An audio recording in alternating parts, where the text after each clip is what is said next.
I came home early and heard my stepson whisper, "I cut his brake lines. See you at his funeral tomorrow."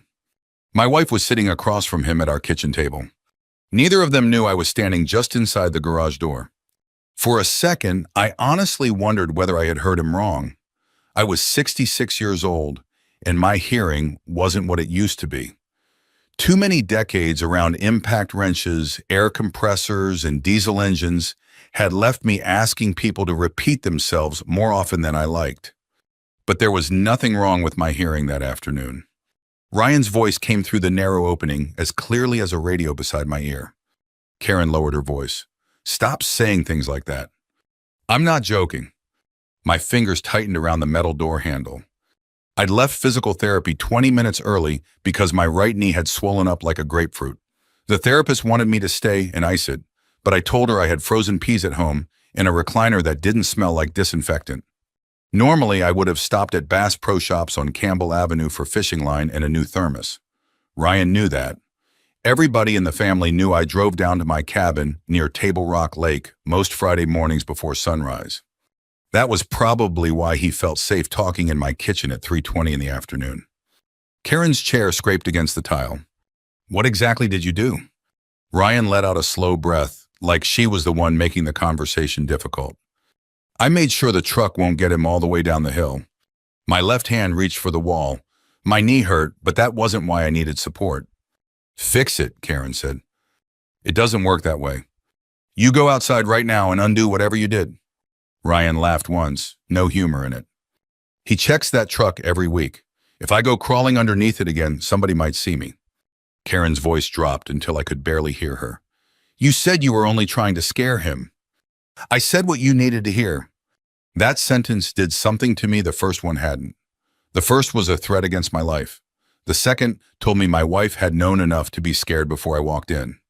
I pushed the garage door open another inch. Ryan sat with his back to me, wearing the navy polo shirt I'd bought him for a job interview 2 years earlier. He had one elbow on the table and a coffee mug in his hand, calm as a man discussing the weather. Karen faced me, but her eyes were fixed on him. Her skin had gone pale around her mouth. "What happens when the police investigate?" she asked. "They won't. Old truck, old driver, bad road." My truck was a 2008 Ford 150 with nearly 200,000 miles on it, but I maintained it better than most people maintain their homes. I'd bought it back when Mercer Auto and Towing still had 12 employees and a waiting list for transmission work. That Ford had hauled parts, toolboxes, stranded motorists, and more than one Christmas tree. Ryan knew that because I'd taught him how to change the oil on it when he was 17. He had complained the whole time. "Daniel notices everything," Karen said. "Not anymore." The words landed harder than I expected. Ryan continued, "He forgets where he puts his glasses. He takes pills for his knees. Half the family already thinks he's slowing down." I almost stepped into the kitchen then. I wanted to grab him by the collar and put his face against the table. At 50, I might have done it. At 66, with one bad knee and a hand that went numb after gripping a wrench too long, I knew exactly how that would end. He'd deny everything, call me confused, and tell people I'd attacked him. Worse, whatever evidence existed would disappear before I could prove a thing.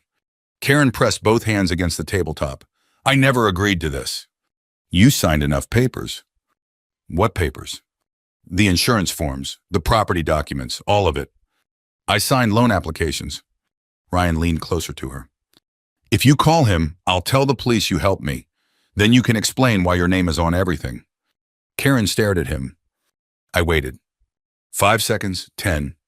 I waited for her to shout my name. She didn't. That silence hurt in a different way. Ryan had been 14 when Karen and I started dating. His father, Michael, lived down near Branson, and their relationship had already gone sour. I never tried to replace Michael. I only tried to give Ryan some stability. I paid part of his community college tuition. I gave him a job sweeping bays at my shop, then taught him basic repair work. When he got arrested for driving drunk at 24, I found him an attorney. When his boat detailing business failed, I covered 3 months of rent because Karen was afraid he'd lose his apartment. Every time I drew a line, Karen asked me to give him one more chance. And every time I did. Standing in that garage, I finally understood what all those second chances had taught him. Not gratitude. Permission. I eased the door shut without letting the latch click. Then I backed toward my Buick, moving slowly because my knee had started to shake. Outside, the October air felt cool against my face. A school bus groaned to a stop at the corner. 2 houses down, somebody was using a leaf blower. Ordinary sounds. Ordinary afternoon. I sat behind the wheel but didn't start the engine. My hands rested on the steering wheel. Call the police, I thought. Then another thought followed. Tell them what? That I overheard a conversation nobody else would admit happened? Karen might tell the truth. Or Ryan might frighten her into denying it. If he realized I'd heard him, he could remove whatever he'd done to the truck and destroy everything else. I drove 2 blocks to a diner near West Chestnut Expressway. The waitress knew me and brought coffee without asking. You look tired, Mr. Mercer. Physical therapy. She nodded sympathetically. That'll do it. I waited until she walked away, then called Jake Holloway, the man who now managed my old shop. He answered on the second ring. Hey, boss. Don't call me that. You bought the business. You still own the building. Close enough. Jake, I need a flatbed at my house tonight. He paused. What happened? I don't know yet. I need the Ford picked up without starting it. Another pause, longer this time. What time? After 1, no flashing lights. Take it to your locked bay.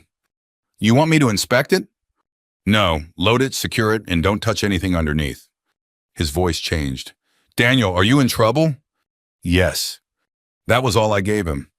My next call was to Michael Collins. Michael and I had never been friends. We'd shaken hands at weddings, funerals, and one painfully long Thanksgiving dinner. But he had spent 40 years working on diesel trucks, and for all his faults, I had never known him to lie about a machine. He answered with television noise in the background. Daniel, my truck is being brought down to you tonight. What for? I need you to inspect the brake system and the frame. Why me? Because I trust your eyes. He went silent. Then he asked, Is this about Ryan? I looked through the diner window at traffic moving along the road. I'll explain after you see it. Michael exhaled slowly. All right. When I returned home, Ryan was gone. Karen stood at the kitchen sink with her back to me. How was therapy? She asked. Painful. She nodded but didn't turn around. I gave her every opportunity to say something. I set my keys down, opened the refrigerator, filled a glass with water, stood there long enough for the silence to become uncomfortable.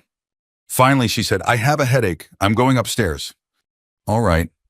That was the moment I knew I couldn't protect both my marriage and the truth. Not if Karen refused to help me. At 1:52 that morning, Jake rolled the flatbed into my driveway with the lights off. We pushed the Ford far enough to load it without starting the engine. Before he left, I placed the keys inside an envelope on the passenger seat. On the front, I wrote, Michael, check underneath before you call me. A gift from your son. ****. Jake looked at the note, then at me. You sure about this? No, I said, but take it anyway. I didn't sleep after that. At 4:47 a.m., my phone rang. Michael's name appeared on the screen. When I answered, his voice sounded strained. The brake line was only the beginning, he said. There's something else under this truck, Daniel, and I think Ryan's been following you for weeks. What did you find? I asked. For a moment, Michael didn't answer. I could hear the faint hum of fluorescent lights on his end of the call, along with the metallic clink of something being set down on a workbench. The rear brake hose has been cut, he said finally. Not all the way through, just enough to weaken it. I sat up on the edge of the bed. What does that mean? It means it might hold while you backed out of the driveway, maybe even through town. But once you started braking hard on those hills near the lake, the pressure could have finished the job. He said it like a mechanic, plain and exact. That almost made it worse. I pictured the road south of Springfield before sunrise. The long grade, the curve near the county line, the guardrail with nothing but trees beyond it. I had driven that route so often I could name every gas station and diner without looking. Don't touch anything else, I said. Daniel, there's more. I pressed the phone tighter to my ear. Michael continued. There's a magnetic tracker attached behind the rear frame. Small black unit. Easy to miss unless you know where to look. A tracker? Looks like one. I haven't pulled it off. Leave it exactly where it is. I took 3 pictures from different angles. Good, now stop. Michael gave a dry little laugh. You still sound like a shop owner. I sound like a man who doesn't want evidence ruined. The words came out steadier than I felt. I called Jake next. He was already awake, waiting at the shop in Springfield for instructions. The truck had been delivered back from Branson on the same flatbed after Michael's inspection, and Jake had locked it inside the rear service bay. Don't raise it, I told him. Don't wipe anything. Don't even lean against it. You calling the police? Yes. That was the first time I said the decision out loud. It made everything real. By 5:30, I was sitting at my kitchen table with both hands wrapped around a mug of coffee. Karen was still upstairs. The house looked exactly the same as it had the day before, the mail stacked by the fruit bowl, a half-finished grocery list under a magnet, her reading glasses beside the sink. But it no longer felt like my home. I called the Springfield Police Department and explained that I had reason to believe someone had intentionally damaged my vehicle. I kept it simple. The dispatcher asked where the truck was, whether anyone had driven it, and whether the suspected person was inside my house. No, I said, he doesn't live here. Do you feel safe where you are now? I looked toward the staircase. I'm not sure. An officer came first, followed about 40 minutes later by Detective Elena Torres. She was a compact woman with dark hair pulled into a low ponytail and the kind of calm expression that made you choose your words carefully. We met at Mercer Auto and Towing just after 7.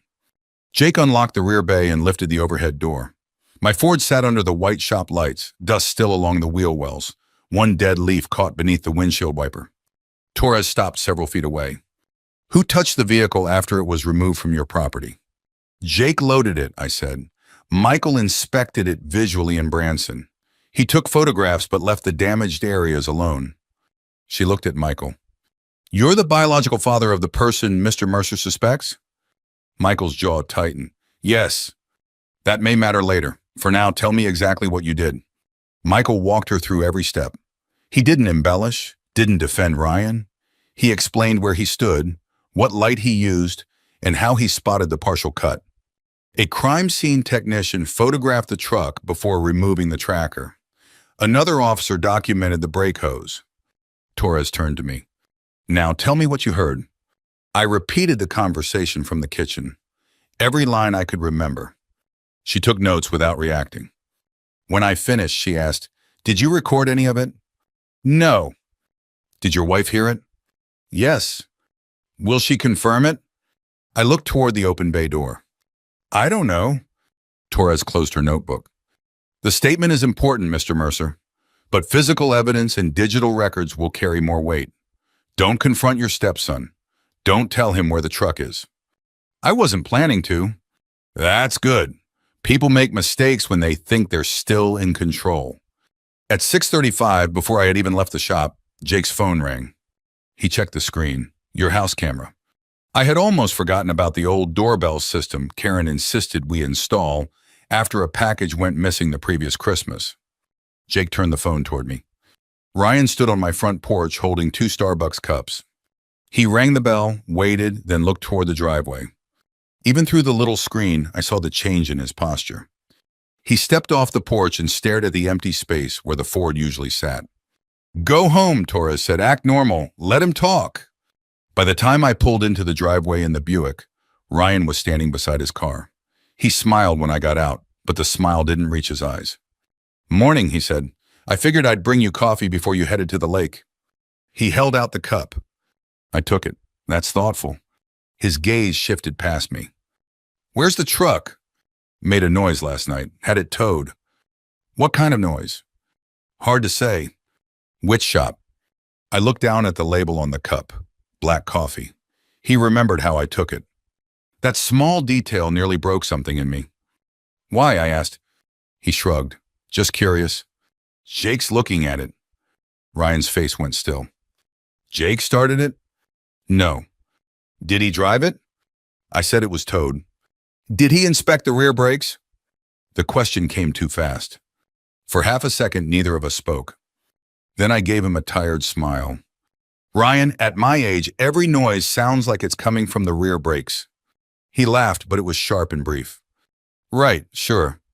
He shoved his hands into his jacket pockets. Well, maybe it's nothing. Maybe. He stayed another minute talking about the weather and traffic on Highway 65. I nodded where appropriate. Then he got into his car and closed the door. He didn't leave. He sat there with his phone pressed to his ear, staring through the windshield for nearly 4 minutes. Karen came downstairs while I watched him from the living room window. Was that Ryan? Yes. She looked toward the driveway. Why was he here so early? He thought I'd be driving to the lake. Her face tightened. I turned to her. The truck was sabotaged. She reached for the back of a chair. What? The brake hose was cut. There was a tracker underneath. Karen shook her head immediately. No, Ryan wouldn't. I heard him. He says things when he's upset. He knew exactly where the damage was. Her eyes filled, but I wasn't ready to comfort her. Daniel, please, we need to think before we destroy his life. I stared at her. He tried to end mine. The words hung between us. Karen sat down slowly. He's in trouble, she whispered. Financial trouble. How much? I don't know. That isn't an answer. He borrowed money from people he shouldn't have. And the papers? Her eyes dropped. He said they were temporary loan forms. He needed my signature because his credit was bad. Where are they? He took them. I stepped away from the table. She reached for my sleeve. I never agreed to hurt you. I believed that part. But belief wasn't the same as trust. Later that afternoon, Torres interviewed Karen separately. When she came back into the room, she looked smaller somehow. She admitted Ryan had asked about my life insurance policy. He had asked whether the house would automatically become hers. He had also wanted to know who controlled the old shop property if I died. By then, Michael had arrived from Branson. He stood near the vending machine in the police station lobby, turning his cap in his hands. I'm sorry, he said. You didn't cut the line. No, but I knew what he was capable of when he was younger. I kept hoping he'd grow out of it. So did I. Torres joined us holding a clear evidence bag containing the tracker. We have the serial number, she said. We'll request the purchase and account records. Michael leaned closer to the bag. That black zip tie, he said. Ryan uses those in his garage. Torres held up one hand. Memory helps us ask questions. It doesn't prove anything. Michael nodded. Understood. That evening, I drove the Buick to the grocery store because we were out of milk. Before I pulled onto the street, I got out and walked around the car. I checked beneath the rear bumper, looked behind both front wheels, pressed the brake pedal 3 times before shifting into reverse. A neighbor waved from across the road. I pretended I had dropped something. That was the part I hated most. Not the fear of Ryan, the way that fear had entered every ordinary thing I did. At 9:15, Torres called. We traced the tracker purchase, she said. It was bought 4 months ago with a prepaid card. That sounds like a dead end. Maybe the account used a recovery email. I waited. The email belongs to Karen. I looked across the room at my wife, sitting on the couch with a blanket over her knees. She says she's never seen the tracker. She may be telling the truth, Torres said, but someone had access to her account. Karen looked up at me. I hadn't said a word, but she must have seen the answer on my face. That night, neither Karen nor I slept much. She stayed in the guest bedroom. I stayed in ours, staring at the ceiling fan turning slowly above me. Around 2 in the morning, I gave up, walked into the kitchen, and made coffee that tasted like burnt dirt.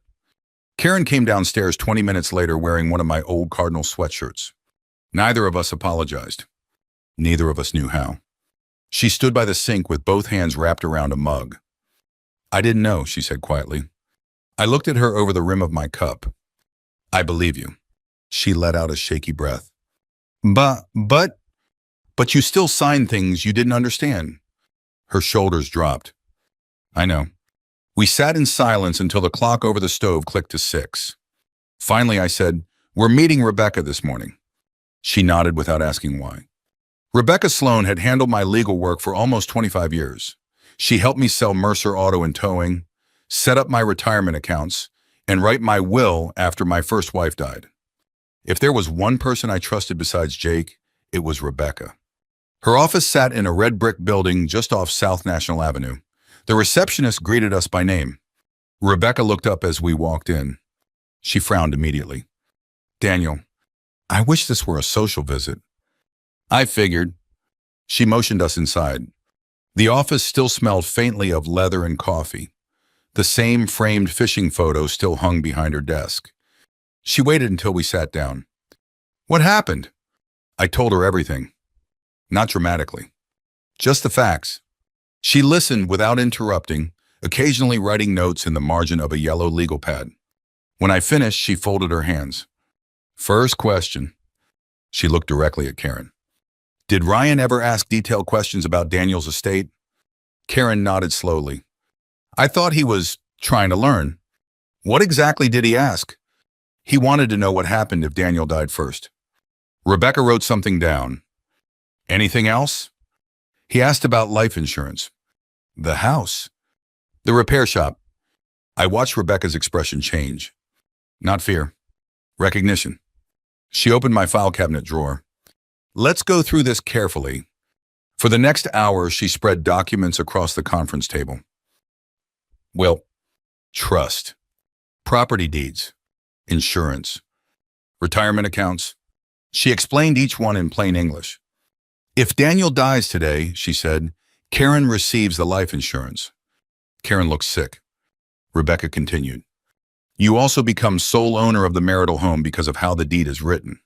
She slid another document forward. The old repair shop is different. I leaned forward. How? You never transferred ownership after selling the business. I kept the land. Correct. She tapped the page. That property remains yours. Karen looked confused. So Ryan wouldn't automatically inherit it? Rebecca almost smiled. No. He'd inherit nothing directly. I frowned. Then why would he do all this? Rebecca answered before Karen could. Because he never needed to inherit directly. She looked toward Karen. If you received the insurance money, Karen finished the sentence herself. I could give it to Ryan. Rebecca nodded. And if he convinced you to transfer the repair shop property afterward, everything suddenly fit together. Ryan wasn't trying to inherit. He was trying to inherit through Karen. Rebecca wasn't finished. What paperwork did Ryan ask you to sign? Karen opened her purse.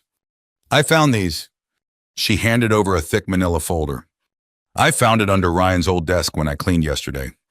Rebecca emptied the folder. Loan applications, bank forms, insurance paperwork. Then she stopped. She pulled out 3 pages and placed them separately. What are these? Karen leaned closer. I've never seen those. They contain your signature. Karen frowned. That's my signature. Rebecca pointed higher on the page. Look at the initials. Karen blinked. They aren't mine. Rebecca nodded. Your signature appears genuine. She lifted another page. But these initials were written by someone else. Page after page revealed the same thing. Ryan had mixed legitimate documents with fraudulent ones. Karen had signed the final pages while trusting what he told her. Earlier pages had quietly been swapped. Rebecca sighed. I've seen this before. Karen covered her mouth. Oh, God. There appears to be a limited power of attorney. For who? Ryan. Karen stared blankly. I never agreed to that. I believe you. Rebecca pointed farther down.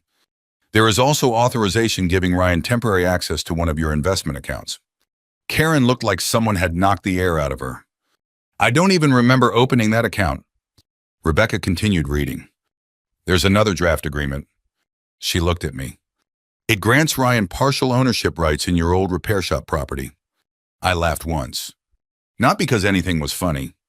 Because it was unbelievable. He doesn't own 1 square inch. Rebecca nodded. No, but someone expected him to.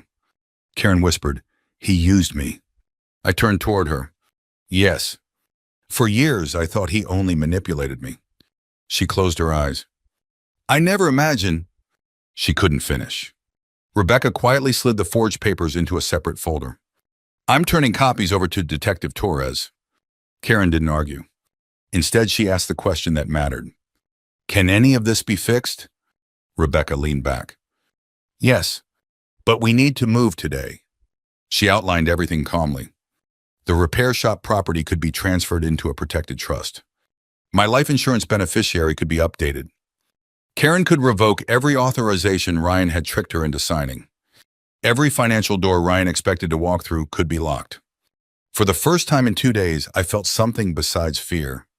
Control. You. That afternoon, Detective Torres called. "We've made progress." "What kind?" "The GPS account." She explained that the prepaid card itself revealed almost nothing. But the tracker regularly uploaded its location through an online account. That account had been accessed repeatedly from Ryan's cell phone. Not proof by itself. But another piece. Then she added something else. A neighbor's security camera captured someone crouching beside your truck Thursday night. "Can you identify him?" "No. The image is too dark. So it doesn't help much. It helps establish timing." I appreciated her honesty. She never exaggerated. She only stacked facts, one by one. Later that evening, Michael drove back up from Branson. He brought fried chicken from a little place outside Ozark because, in his words, nobody should make legal decisions hungry. We sat above my old repair shop in the tiny apartment I'd used years ago when snowstorms made driving home impossible. It hadn't changed much. Old recliner, small television, coffee maker older than most pickup trucks. The stairs had nearly finished my knees. Michael noticed. "You all right?" "I'll feel it tomorrow." He nodded knowingly. "Me too." For a while we simply ate. Finally he spoke. "When Ryan was 19, I looked up. He stole checks from me. I hadn't expected that. I almost filed charges." "What stopped you?" "Karen." He smiled sadly. "She begged me." "What happened?" "I believed one more chance would fix him." I looked at my paper plate. I did the same thing. Michael shook his head slowly. We kept calling it mercy. He looked out the apartment window toward the empty parking lot. He learned to call it permission. Neither of us spoke for almost a minute. Then my phone buzzed. It was Rebecca. "I finished the trust paperwork," she said. "So quickly?" "I didn't want Ryan getting ahead of us." "What now?" "You come sign tomorrow morning." "And after that?" She smiled through the phone. "After that, he'll never touch your property." I thought the day couldn't surprise me again. Then Rebecca added one last sentence. "Daniel, I also received a phone call from a commercial developer." "What about?" "They said Ryan already promised to sell them your repair shop property." My stomach tightened. He accepted a $15,000 advance. I looked across the room at Michael. He already knew from my face something had changed. Ryan hadn't been hoping I'd die someday. He had already started spending money from a future he believed was only days away. By Tuesday afternoon, my old life had been packed into 2 duffel bags in a cardboard box. The apartment above Mercer Auto and Towing wasn't much to look at, but it gave me something I hadn't felt since walking through my garage door 4 days earlier. Peace. The refrigerator rattled every time it kicked on. The carpet was older than some of the mechanics working downstairs. The shower took nearly 2 minutes before the hot water reached the second floor. It wasn't comfortable. But every night I locked one door instead of wondering who might be standing on the other side. That alone was worth a lot. Detective Elena Torres stopped by the shop Wednesday morning. She didn't bring good news. "We're making progress," she said, "but this isn't a television show." I smiled. I figured. The brake damage is real. I know. The tracker is real. I know. She folded her arms. But neither one automatically proves Ryan installed them. So we're still building. Exactly. She explained that the prepaid card, the tracker account, Karen's statements, the damaged brake line, and the surveillance footage all pointed in the same direction. But prosecutors preferred complete puzzles, not loose pieces. "We're close," she said. "How close?" "I won't guess." That answer frustrated me. It also made me trust her more. Maybe. Ryan, on the other hand, seemed to believe he'd already won. Wednesday evening, my phone rang. His name appeared on the screen. I almost ignored it. Instead, I answered. "Hey, Daniel." I noticed he hadn't called me Dad in years. "What's up? You feeling better?" "I'm getting there. I heard you've been acting Nervous. I didn't answer. He chuckled. Karen worries too much. I'm sure she does. You know, his voice softened. Memory changes when people get older. There it was. Not a threat. Not an accusation. A seed. You probably imagined half of whatever scared you. I looked out the apartment window toward the empty parking lot below. You think so? I mean, he laughed lightly. You've been forgetting little things lately. My glasses. My appointments. The TV remote. I forget where I leave my coffee sometimes. So do I. He kept talking. My buddy's grandfather started seeing things before they diagnosed dementia. There was no anger in my chest. Only clarity. Ryan wasn't just trying to kill me. He had been preparing a backup story. If I survived, I would simply become an old man who couldn't remember reality correctly.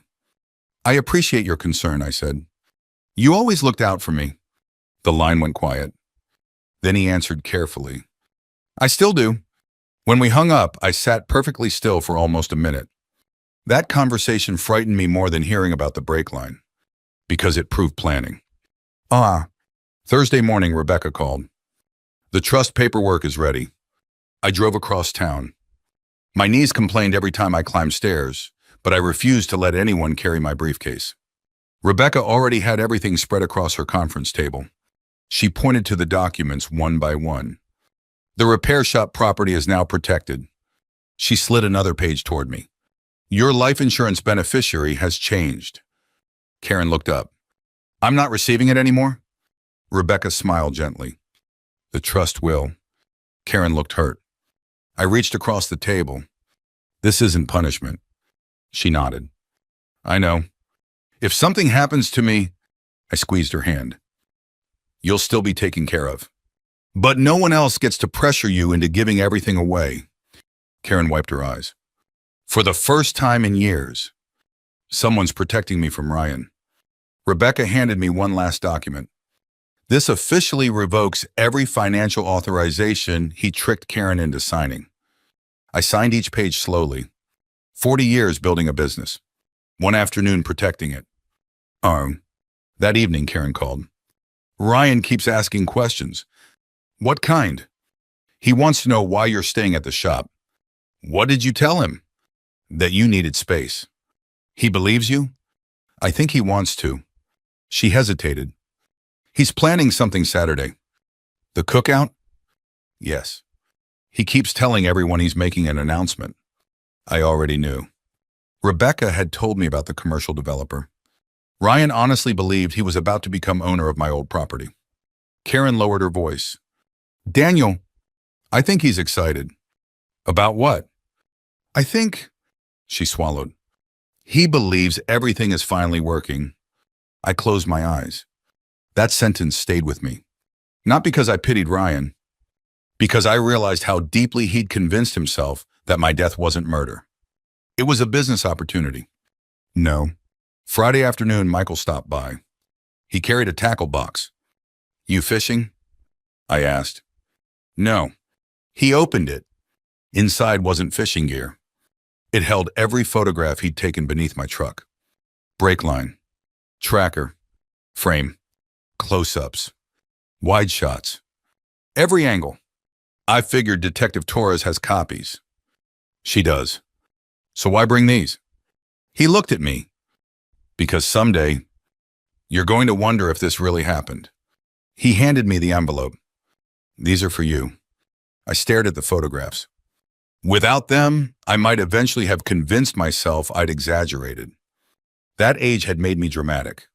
Instead, there it was. Steel, rubber, a clean cut, cold proof. Yeah. Saturday arrived warm and bright. Perfect barbecue weather. Exactly the kind of afternoon families in southwest Missouri waited for all spring. By noon, Ryan's backyard looked ready for a neighborhood block party. Pickup trucks lined both sides of the street. Children chased each other with water balloons. Country music drifted over the privacy fence. Someone laughed loud enough for 3 houses to hear. I parked half a block away. Not because I was nervous. Because Detective Torres had asked me to. She wanted everything to unfold naturally. Michael met me on the sidewalk. You ready? No. Good. I looked at him. If you were ready for something like this, I'd worry about you. We walked toward the backyard together. Ryan spotted us immediately. His grin spread across his face. There he is. He raised a plastic cup. Everybody. Daniel finally decided to join us. Several relatives waved. A few looked uncomfortable. Ryan walked over and slapped my shoulder like we were old friends. You picked the perfect day. Did I? I've got some exciting news. I've heard. He laughed. Business has finally taken off. I hope you didn't spend the money yet. His smile flickered. What do you mean? Oh, I shrugged. Nothing. He studied my face for a second, then forced another grin. You'll see. As we reached the patio, he climbed onto the small wooden deck, holding a folder. Ladies and gentlemen, I've been working on something big. Everyone turned toward him. He opened the folder dramatically. Just then, the folding table beside the grill collapsed. A pan of baked beans slid onto the grass. A stack of presentation boards scattered across the patio. One uncle laughed. Well, that's one way to make an entrance. Several people chuckled. Ryan didn't. He hurried to gather the papers. I waited until the yard grew quiet again. Then I asked one simple question. Ryan, he looked up. Before you tell everybody about your new business, shouldn't you actually own the land first? The smile disappeared from his face. For the first time all week, I saw uncertainty. Real uncertainty. He slowly reached for the folder beside his feet. Actually, I brought the paperwork. Before he could pull it out, Karen stood up from her chair. She was holding a thick manila envelope. I have the original paperwork. The backyard fell silent. At that exact moment, the side gate opened. Detective Elena Torres stepped inside. Behind her came two uniformed officers. Ryan's face turned completely white. For a few seconds, nobody moved. The country song playing through Ryan's Bluetooth speaker kept going, completely unaware that 20 people had forgotten how to breathe. Ryan looked from Karen to Detective Torres, then to me. He forced out a laugh. What's this supposed to be? Torres stepped forward, her tone calm and professional. Ryan Collins? He straightened his shoulders. Yeah. I'm Detective Elena Torres with the Springfield Police Department. Ryan glanced around at the family. Seriously? Do you mind telling me what's going on? I'd be happy to, she replied. But first, I'd like you to keep your hands where I can see them. A couple of the children stopped chasing each other and wandered toward the adults before an aunt quietly led them back toward the front yard. Nobody wanted them hearing what came next. Ryan shook his head and laughed again, louder this time. This is unbelievable. He pointed toward me.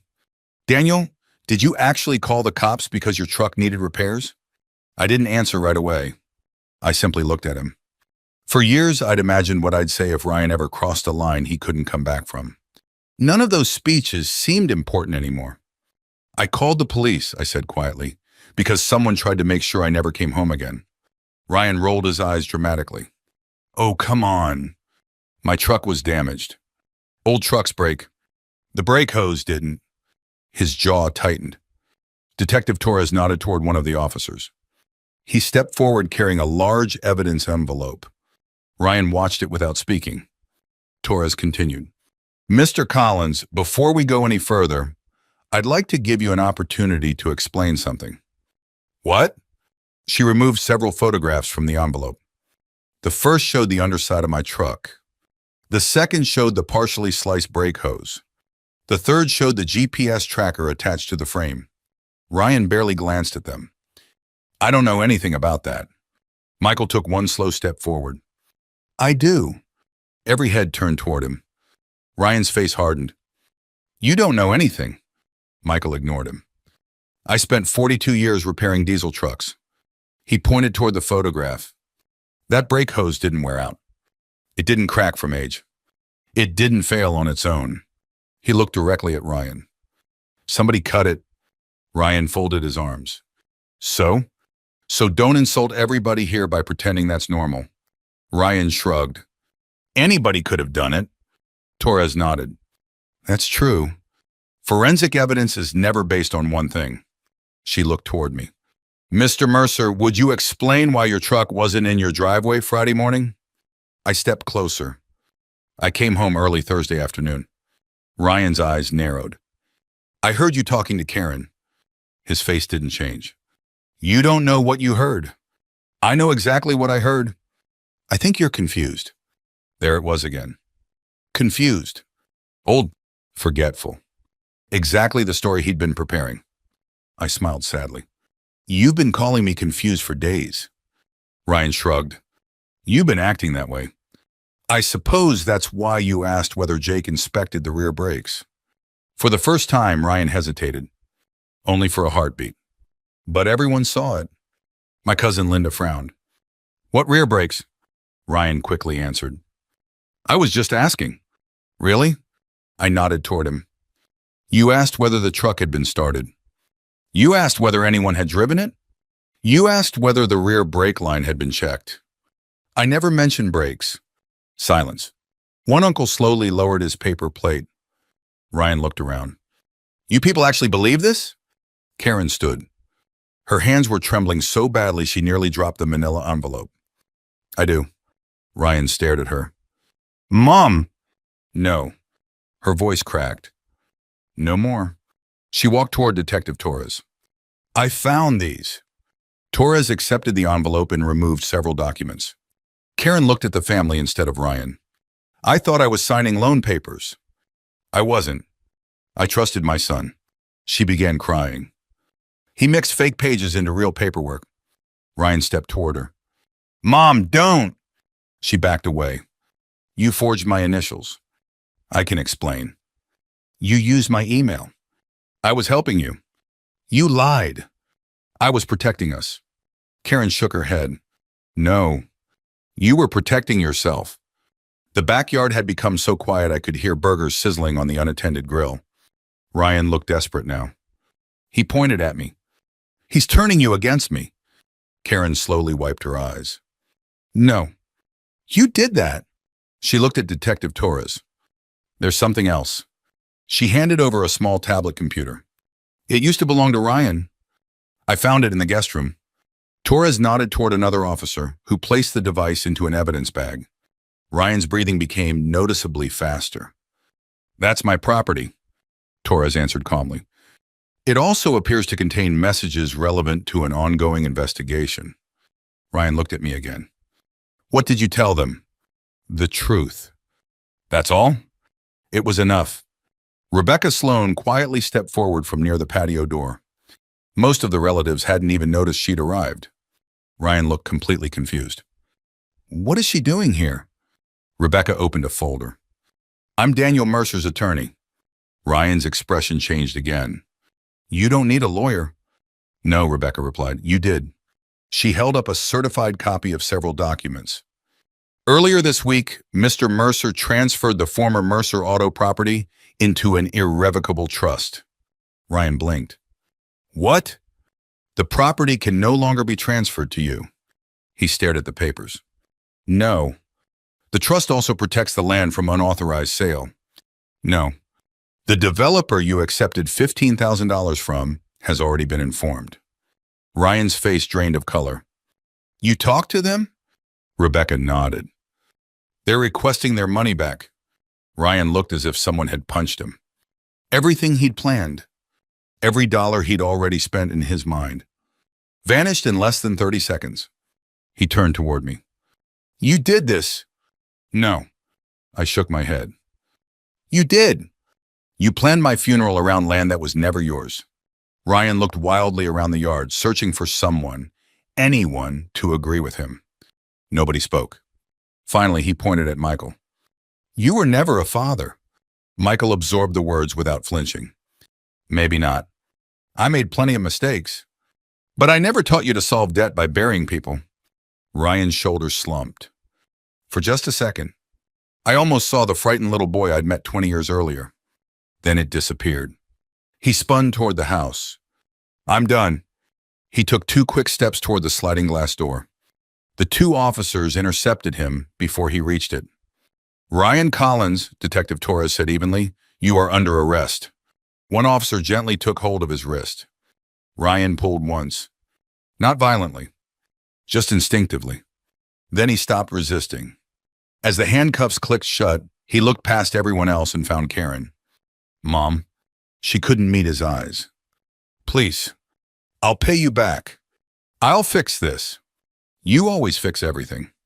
Karen stood perfectly still. For the first time since I'd known her, she didn't move toward him. Instead, she whispered, "No." The single word carried 20 years of exhaustion. Ryan looked at me next. I expected anger. Instead, I saw confusion. He genuinely couldn't understand why this time had been different. Why this lie hadn't worked. Why this second chance had never come. The officers led him toward the waiting patrol car. As he disappeared through the side gate, the backyard remained silent. Finally, my cousin Frank walked over. He cleared his throat awkwardly. "Daniel? I'm sorry. I believed Ryan when he said you were getting forgetful." I nodded. "I probably would have believed him too." Frank looked down. "I should have called. You don't owe me anything." "Maybe not." He extended his hand anyway. "I still should have called." I shook it. One by one, other relatives quietly apologized. Not because I'd asked them to. Because they'd watched a lie fall apart in front of their own eyes. Karen walked over after everyone else drifted away. "Can we go home?" I looked toward our house across town. The place where I'd slept beside her for 15 years. The place where I'd overheard my own death being discussed like a calendar appointment. "I love you," I said softly. Fresh tears rolled down her face. "I know. But I can't come home tonight." She nodded before I finished. "I understand. I need time. You deserve that." For the first time all week, neither of us pretended everything could be fixed with one conversation. Later that evening, I sat alone in the apartment above my old repair shop. The parking lot below was empty. The building creaked the same way it always had after sunset. I poured myself another cup of coffee and finally allowed my shoulders to relax. Then my phone rang. It was the county prosecutor. "Mr. Mercer," he said, "Ryan is asking about a plea agreement." I closed my eyes. I figured he would. The prosecutor hesitated. "There's something else. He says he has information about another plan he never had the chance to carry out." My hand tightened around the phone. I suddenly realized the nightmare might not be over yet. The prosecutor's name was Mark Bell. I had met him once at a Rotary Club luncheon years earlier, back when people still introduced me as the owner of Mercer Auto instead of the retired man who used to own it. That night, his voice was careful. "Ryan says the brake damage wasn't his first plan." I set my coffee down. "What was?" "He claims he had been building a record that you were becoming mentally confused." I looked around the apartment, the old recliner, the narrow kitchen, my reading glasses sitting beside the sink. "What kind of record?" "He photographed your prescription bottles. He moved some of them between cabinets. He sent messages to relatives suggesting you were forgetting doses and mixing medications." My stomach turned. "Did he change the pills?" "We have no evidence that he altered the medication itself." "That isn't what I asked." Mark paused. "Ryan says he switched 2 labels briefly, took photographs, then put them back." I stood too quickly. Pain shot through my knee and forced me to grab the counter. The prosecutor continued. "He intended to use the photographs if you reported the truck. His argument would have been that you were confused about your medication and possibly about the condition of your vehicle." I thought about every time Ryan had mentioned my memory. My glasses. The remote. A missed appointment. Small, ordinary mistakes that happen to almost everyone after 60. He had been collecting them like receipts. "So if I died, it looked like an accident," I said. "And if I lived, I looked senile. That appears to have been the strategy." I walked to the window and stared at the empty parking lot below. The damaged brake line had frightened me. This was different. Ryan had not only planned to remove me, he had planned to erase my credibility first, so nobody would trust me if I survived. Mark explained that Ryan was offering access to old messages and account information in exchange for a plea agreement.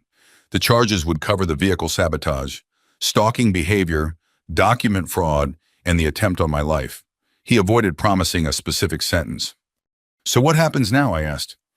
If the agreement is accepted, he'll spend most of the next decade in prison. He'll also be responsible for restitution tied to the forged documents and the developer's advance. Do you need me to approve it? No, but your position matters. I considered that. Part of me wanted a trial. I wanted Ryan to sit in a courtroom while every message was read aloud. I wanted strangers to hear how calmly he had discussed the road to Table Rock Lake. Then I imagined spending another year answering questions, attending hearings, and letting him occupy every conversation in my life. I don't need the maximum amount of pain, I said. I need him unable to hurt anyone else. I understand.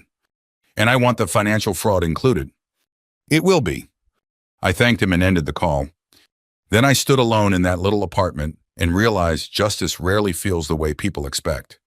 There was no rush, no sense of triumph. Mostly I felt tired. Ryan accepted the agreement 6 weeks later. I attended the final hearing but skipped most of the earlier ones. Karen went twice, Michael went once and never returned. When the judge asked Ryan whether he understood the consequences, he answered yes without looking toward us. That was the last time I saw him in person. Karen and I remained separated for 6 months. Some relatives expected me to forgive her immediately because she had eventually helped the police. Others thought I should divorce her and never speak to her again. At 66, I had finally learned that people give very confident advice about pain they do not have to live with. Karen had not planned my death. She had also failed to warn me when she first understood Ryan might be serious. Both things were true. We started meeting every Wednesday morning at a diner on Glenstone Avenue. Neutral ground, vinyl booths, weak coffee, and a waitress who never asked why a married couple arrived in separate cars. During our first meeting, Karen spent 20 minutes apologizing. I stopped her. I don't need a better apology, I said. I need different behavior. She nodded. What does that look like? No hidden accounts, no signing paperwork without reading it, no secret calls with Ryan. If he asks for money, the answer is no. He's my son. I know. Her eyes filled. I can love him and still say no. That's the only way this works. Karen began seeing a counselor and joined a support group for parents of troubled adult children. She told me later that the hardest part was hearing other people describe the same cycle: crisis, rescue, apology, repeat. She had always believed Ryan's situation was unique. It wasn't. She sold a diamond bracelet her mother had left her and used the money to repay part of what Ryan had taken from one investment account. I told her she didn't have to do that. I know, she said, I need to. That mattered more than the amount. When she moved home the following spring, we did not pretend we were returning to the old marriage. We changed passwords, separated several accounts, put all major financial decisions in writing. Romantic? Not especially. Peaceful? More than before. I kept the apartment above the shop. Karen understood. Some people keep a fishing cabin. I kept 2 rooms over an auto garage because they reminded me I would never again be trapped by the fear of leaving home. Michael and I repaired the Ford together. We waited until a cold Saturday in February when the shop was quiet and Jake had no customer vehicles in the rear bay. Michael brought new brake hoses, fittings, fluid, and more tools than we needed. You planning to rebuild the whole truck? I asked. I don't trust your tool organization. I owned this shop before you knew how to use a torque wrench. And yet I still brought my own. We worked slowly. His fingers stiffened in the cold. Mine cramped around smaller fittings. Every 20 minutes, one of us had to straighten up and complain about a different joint. That was the first time I laughed without forcing it since the cookout. When the repair was finished, Michael lowered the truck from the lift. You drive, he said. I looked at the Ford. No. You own it. You drive first. He studied me, then nodded without making a joke. We tested it in the parking lot, then on the service road, then around the block. The brake pedal held firm every time. A week later, I drove alone to the grocery store. 2 weeks after that, I took the highway south with Michael in the passenger seat. At the first stoplight, I pressed the brake pedal twice. He looked down. You planning to inspect the entire truck or actually go fishing? At our age, those are the same activity. He laughed so hard he started coughing. We made it to Table Rock Lake just before noon. The water was gray and flat. Bare trees lined the shore. We caught nothing worth keeping, which made it a completely normal fishing trip. Sitting there beside Ryan's father, I thought about how strange families can be. Michael and I had spent years politely avoiding each other. He was Karen's former husband. I was the man who helped raise his son. We each carried private opinions about what the other had done wrong. In the end, honesty made us better friends than family obligation ever had. It has been a year now. I still check the brakes more often than necessary. Sometimes I wake up remembering Ryan's voice in the kitchen. Not loud, not angry. That was the worst part. He sounded practical. Healing did not erase that afternoon. It simply stopped that afternoon from owning every morning that followed. For a long time, I thought revenge meant making Ryan feel what he had made me feel. Fear, humiliation, helplessness. I was wrong. The real revenge was living safely in the house he expected to take from me. It was protecting the business property I spent 40 years earning. It was watching Karen learn that love without limits can become permission for cruelty. Most of all, it was refusing to accept Ryan's version of me. I was not confused. I was not disposable. And growing older did not mean I had to surrender my judgment to someone younger, louder, or more ruthless. Age takes certain things from a man: speed, strength, the ability to climb stairs without making a noise you hope nobody heard. But it can also give you clarity.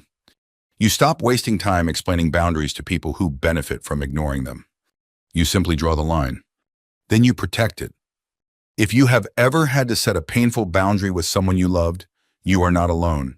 Thank you for spending this time with me, and you're welcome to share what that experience taught you.